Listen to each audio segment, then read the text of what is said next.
ගොඩක් කට්ටිය මගෙන් අහන ප්‍රශ්නයක් තමයි මහත් වෙන්න හොඳ විටමින් එකක් කියන්න අපේ ඇඟේ බර වැඩි කරගන්න හොඳ විටමින් එකක් කියන්න කෙට්ටු වෙන්න හොඳ විටමින් එකක් කියන්න කියන එක.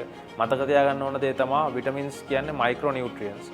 මයික්‍රෝ නියුට්‍රියන්ට්ස් වලින් අපේ ඇඟේ බර වැඩිවීමක් අඩුවීමක් එහෙම ලොකුවට වෙනසක් වෙන්නේ නැහැ. අපේ මැක්‍රෝ නියුට්‍රියන්ට්ස් වලින් තමයි අපේ ඇඟේ බර අඩු වැඩි වෙන්නේ. අපේ කැලරි ඉන්ටේක් එකට ලොකුවට බලපාන්නේ.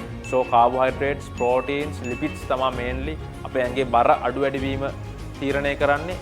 මැක්‍රෝ නියුට්‍රියන්ට්ස් තමයි ඒ දේවල් මයික්‍රෝ නියුට්‍රියන්ට්ස් වලින්. ඒ කියන්නේ විටමින්ස්, මිනරල්ස් වලින් කරන්නේ අපේ අනෙක් දේවල්. ඒ කියන්නේ සෙල් ෆන්ක්ෂන්ස්, බෝන් හෙල්ත් එක, ජොයින්ට් හෙල්ත් එක, ඊට අමතරව අපේ විෂන් එක, ඊට පස්සේ අපේ ටීත් වල හෙල්ත් එක, අපේ ස්කින් එකේ හෙල්ත් එක, ඕවරෝල් ලුක් එක, ඒ වගේ දේවල් වලට සපෝට් එකක් දෙන එක තමයි. ඒක අපිට අපේ ඕවරෝල් හෙල්ත් එකට සපෝට් එකක් දෙන දෙයක් මිසක් බර අඩු වැඩි කරගන්න මේ විටමින්ස් ගත්තොත් තමයි බර වැඩි වෙන්නේ, මේ විටමින්ස් ගත්තොත් තමයි බර අඩු වෙන්නේ. එහෙම දෙයක් නැහැ. මල්ටි විටමින් කියන්නේ අපිට අනිවාර්යයෙන්ම අවශ්‍ය දේවල්, බට් ඒකෙන් බරේ අඩු වැඩි වීමක් ලොකු වෙනසක් සිද්ධ වෙන්නේ නැහැ.